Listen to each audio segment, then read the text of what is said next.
First, we pray like Elijah, Eliyahu. Then we had lectures on the proof of the existence of God, starting with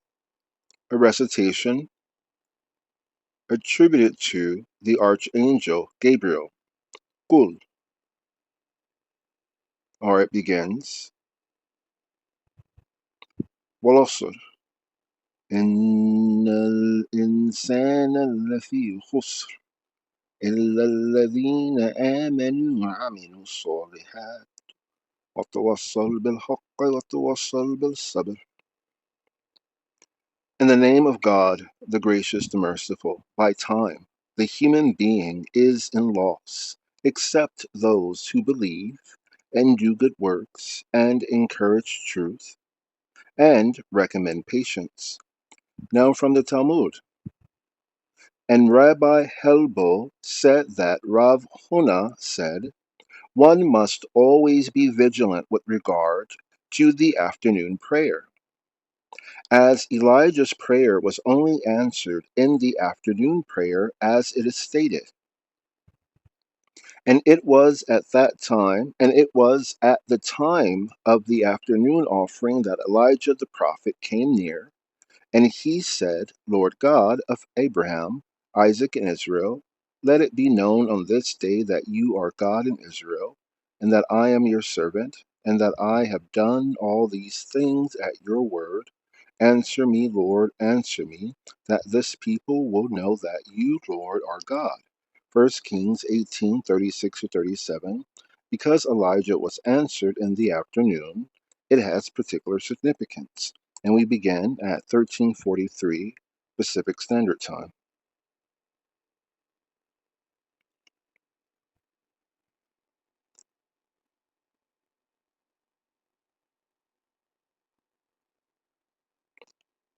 First lecture.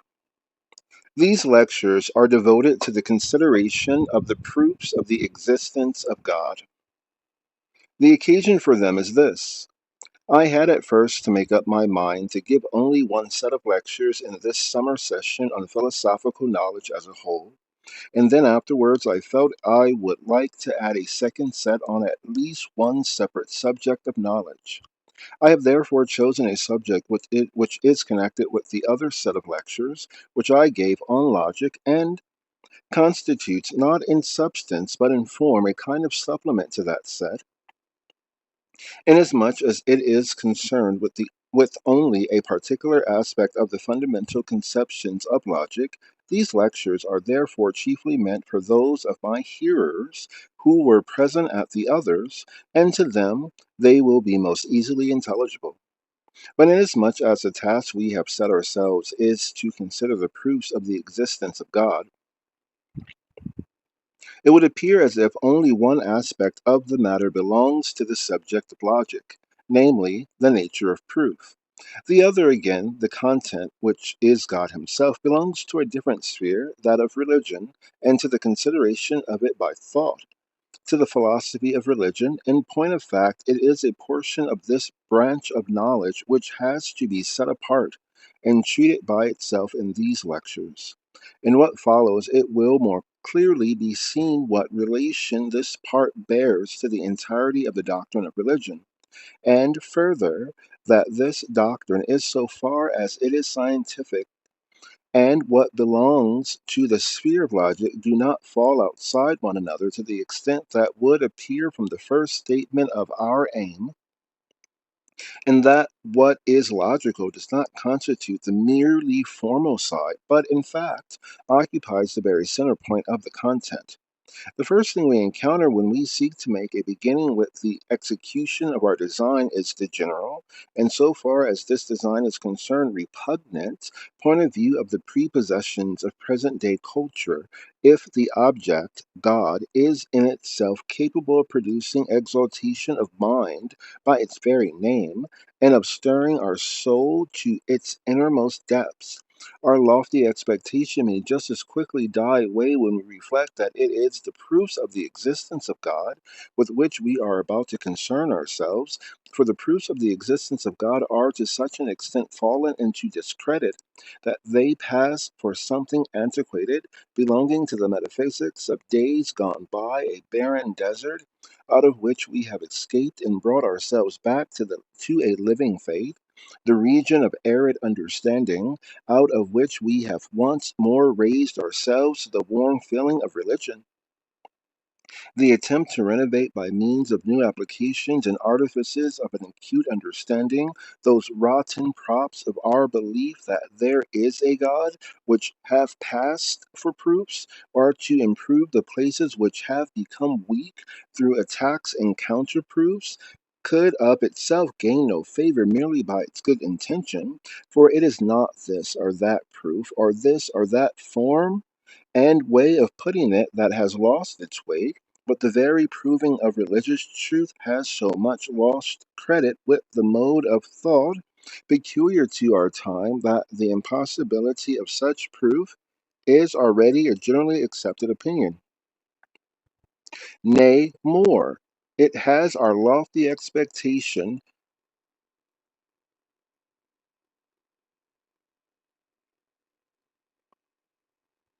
It has come to be regarded as irreligious to place confidence in such reasoned knowledge, and to seek by such a path to reach a sure conviction regarding God and his nature, or even regarding his mere existence. The business of proof, therefore, is so much out of date that the proofs themselves are barely even historically known here and there, and even to theologians, that is to say, people who desire to have a scientific acquaintance with religious truths, they are sometimes unknown. The proofs of the existence of God have originated in the necessity of satisfying thought and reason. By this necessity has assumed in modern culture quite a different position from that which it had formerly, and those points of view must first of all be considered which have presented themselves in this reference. Yet since they are known in their general aspects, and this is not the place to follow them back to their foundations, we need only recall them and, in fact, limit ourselves to the form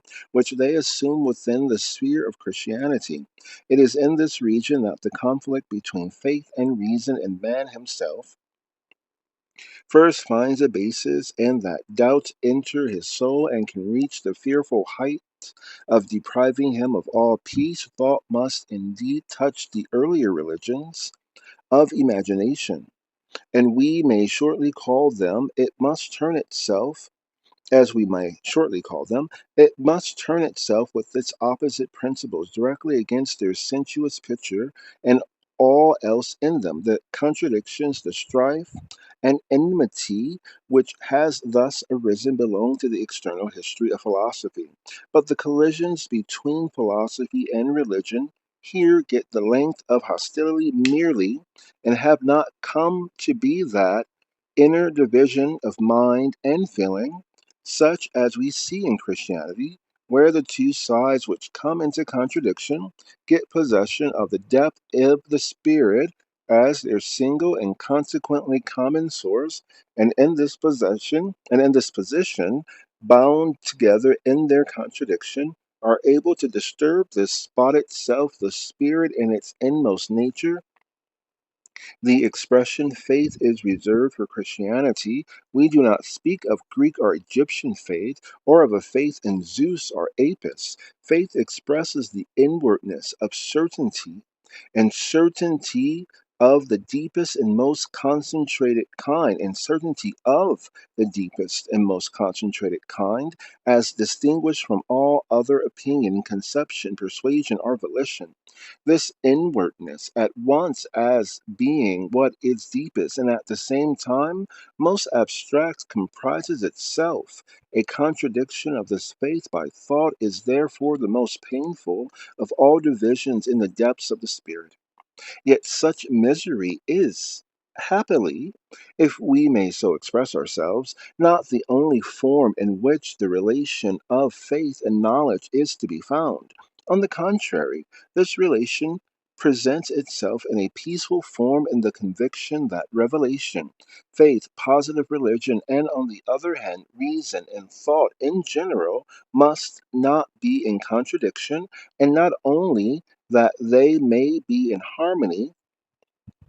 but also that God does not so contradict himself, and his works cannot so contradict himself, as that the human spirit in its essence, in its thinking reason, in that which it must have come from the very first to regard as divine in itself, could get into conflict with what has come to it through greater enlightenment about the nature of God and man's relationship and man's relation to that nature.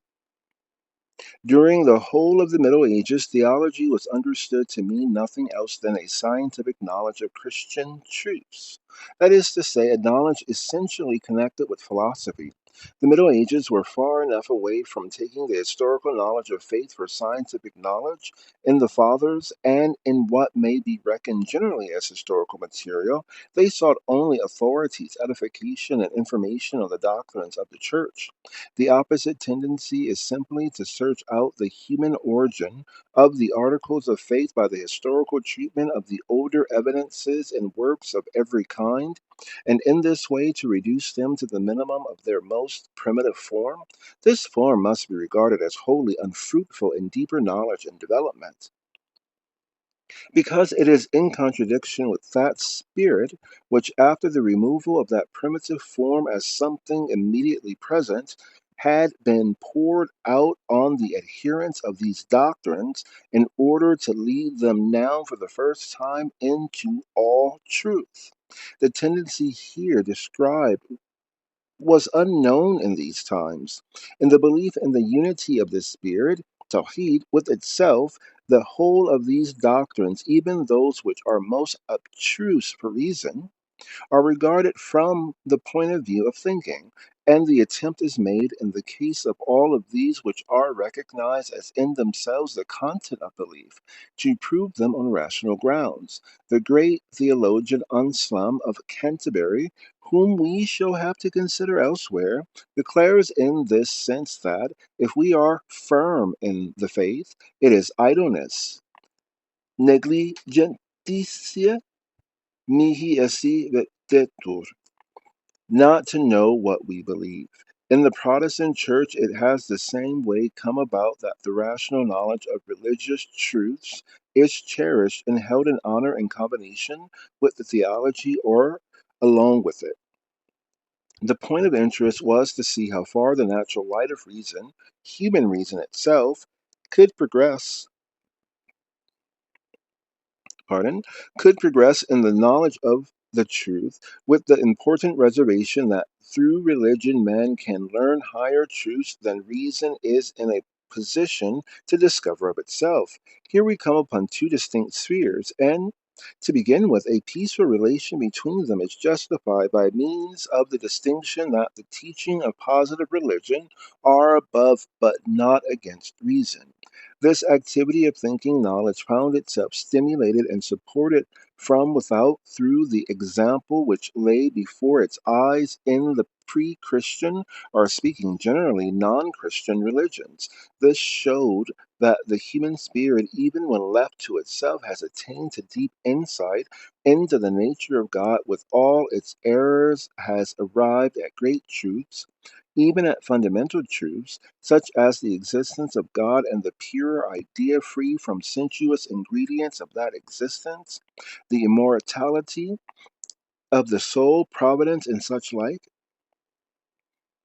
Thus, positive doctrine and the rational knowledge of religious truths have been peacefully pursued alongside of one another. This position of reason in relation to dogma was, however, different from that confidence of reason which was first considered, which dared to approach the highest mysteries of doctrine, such as the Trinity and the incarnation of Christ, whereas, on the contrary, the point of view referred to after the one just mentioned timidly confined itself to the business of merely venturing through the medium of thought to deal with what the Christian religion possesses in common with heathen and non Christian religions in general, and what must therefore remain a part merely of what is abstract in religion. But when once we have become conscious of the difference of these two spheres, we must not pronounce the relation of equality in which faith and reason are to be regarded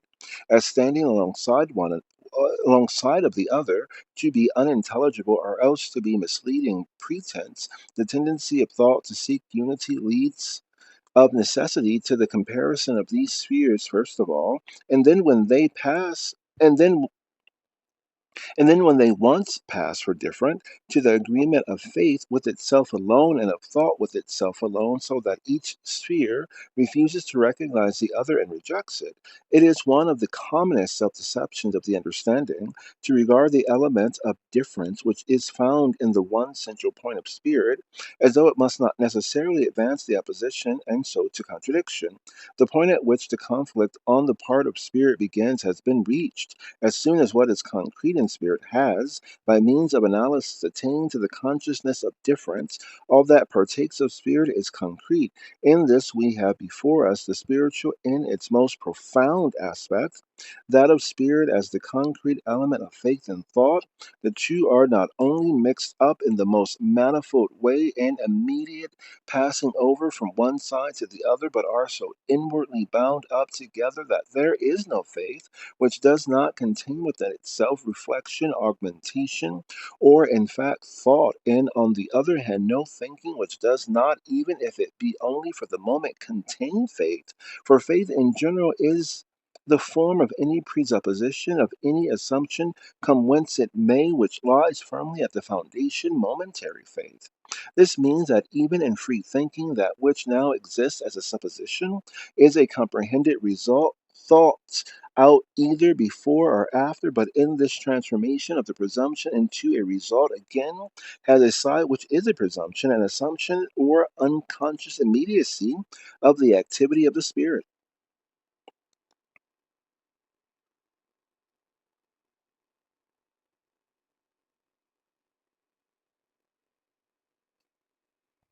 Yet the explanation of the nature of free self conscious thought we must here leave on one side, and rather remark that for the attainment of this essentially and actually existent union of faith and thought, a long time has been necessary, more than 1500 years, and that it has cost the most severe toil to reach the point at which thought has escaped from its absorption in faith and attained to the abstract consciousness of its freedom and thereby of its independence and its complete self sufficiency. The summit in the light of which nothing can have validity for thought which has not come before its judgment seat, Jalal, and been then justified as admissible. Thought thus taking its stand upon the extreme point of its freedom, and it is only completely free in this extreme point, and rejecting authority and faith in general, has driven faith in like manner to take its stand in an abstract fashion upon itself and to attempt entirely to free itself from thought. At all events, it has arrived at the point of declaring itself to be freed from and not to require thought. Wrapped up in unconsciousness of the at all events small amount of thought which must remain to it, it goes on to declare thought to be incapable of reaching truth and destructive of it, so that thought is capable of comprehending only thing only. Its incapacity to grasp the truth and to see into it, and of proving to itself its own nothingness, with the result that suicide is the highest vocation. So completely has the relation in the view of the time been reversed, that faith has now become exalted as immediate knowledge in opposition to thought, as the only means of attaining to the truth, just as formerly. On the other hand, only that could give peace to man of which he could become conscious as truth through proof by thought. This standpoint of opposition cannot better show how important and far reaching it is than when it is considered in relation to the subject which we have set ourselves to discuss, the knowledge of God. In the working out into opposition of the difference between faith and thought, it is immediately apparent that they have reached formal extremes in which abstraction is made from all content, so that in the first instance they are no longer opposed as concretely defined religious faith and thought about religious subjects, but abstractly as faith in general and as thought in general or knowledge, insofar as this last does not yield merely forms of thought, but gives us a content in and with its truth. From this point of view, the knowledge of God is made dependent on the question as to the nature of knowledge in general. And before we can pass to the investigation of the concrete, it seems necessary to ascertain whether the consciousness of what is true can and must be thinking knowledge or faith. Our proposed consideration of the knowledge of the existence of God thus changed into this general consideration of knowledge, just as the new philosophical epoch has made it the beginning and foundation of all philosophical speculation, that the nature of knowledge itself is to be examined before the actual and essence, concrete knowledge of an object. We thus incur the danger, a danger, however, necessary in the interest of thoroughness, of having to trace the subject further back than the time at our disposal for carrying out the aim of these lectures would permit of our doing. If, however, we look more closely at the demand which appears to have met us, it becomes perfectly plain that it is only the subject that has changed with it, not the thing. In both cases, either if we admit the demand for that inquiry are stuck directly to our theme, we should have to know, and in that case, we should have a subject too, in the shape of knowledge itself. And as in doing so, we should not have emerged from the activity of knowledge, from real knowledge, there is nothing to hinder our leaving the other subject, which it is not our aim to consider alone, and thus stick to our own subject. It will further appear as we follow out our purpose that the knowledge of our subject will also in itself justify itself as knowledge. That in true and real knowledge, the justification of knowledge will and must lie, might admittedly be said in advance, for to say so is simply a tautology, just as we may know in advance that the desired way round the desiring to know knowledge before actual knowledge is superfluous. It's superfluous just because it is inherently absurd. If under the process of knowledge we figure to ourselves an external operation in which it is brought into a merely mechanical relation with an object, that is to say, remains outside it and is externally applied to it, knowledge is presented in such a relation as a particular thing for itself, so that it may well be that its forms have nothing in common with the qualities of the object, and thus, when it concerns itself with an object, it remains only in its own forms and does not reach the essential qualities of the object, that is to say, does not become real knowledge of it. In such a relation, knowledge is determined as finite, and as of the finite, in its object there remains something essentially inner, whose notion is thus unattainable by and foreign to knowledge, which finds here its limit and its end, and is on that account limited and finite. But to take such a relation as the only one, or as final or absolute, is a purely made up and unjustifiable assumption of the understanding. Real knowledge, inasmuch as it does not remain outside the object, but in point of fact, occupies itself with it, must be immanent in the object, the proper movement of its nature only expressed in the form of thought and taken up into consciousness. We have now provisionally indicated those standpoints of culture which, in the case of such material as we have before us, ought in the present day to be taken into account. It is preeminently, or properly speaking, only here that it is self-evident that the proposition already laid down, according to which the consideration of the knowledge is not different from the consideration of its object, must hold good without limitation. I will therefore at once indicate the general sense in which the proposed theme, the proofs of the existence of God, is taken, and which will be shown to be the true one. It is that they ought to comprise the elevation of the human spirit to God and express it for thought, just as the elevation itself is an elevation of thought and into the kingdom of thought. And to begin with, as regards knowledge, man is essentially consciousness, and thus what is felt, the content, the determinateness, which a feeling of sensation has, is also in consciousness as something presented in the form of an idea that, in virtue of that feeling, is religious feeling, is the divine content. It is therefore essentially something of which we have knowledge. But this content is in its essence no sensuous perception or sensuous idea. It does not exist for imagination, but only for thought. God is spirit, and only for pure spirit, that is, for thought. This is the root of such a content. Even though imagination and even self and even though imagination and even sense perception may afterwards accompany it, and thus content itself may enter into feeling, it is the elevation of the thinking spirit to that which is the highest thought to God that we thus wish to consider. This elevation is this elevation is besides essentially rooted in the nature of our mind. It is necessary to it, and it is this necessity that we have before us in this elevation. And the setting forth of this necessity itself is nothing else than what we call proof. Therefore, we have not to prove this elevation from the outside. It proves itself in itself, and this means nothing else than that it is by its very nature necessary. We have only to look to its own process, and we have there, since it is necessary in itself, the necessity, insight into the nature of which has to be vouched for by proof. End of lecture 1.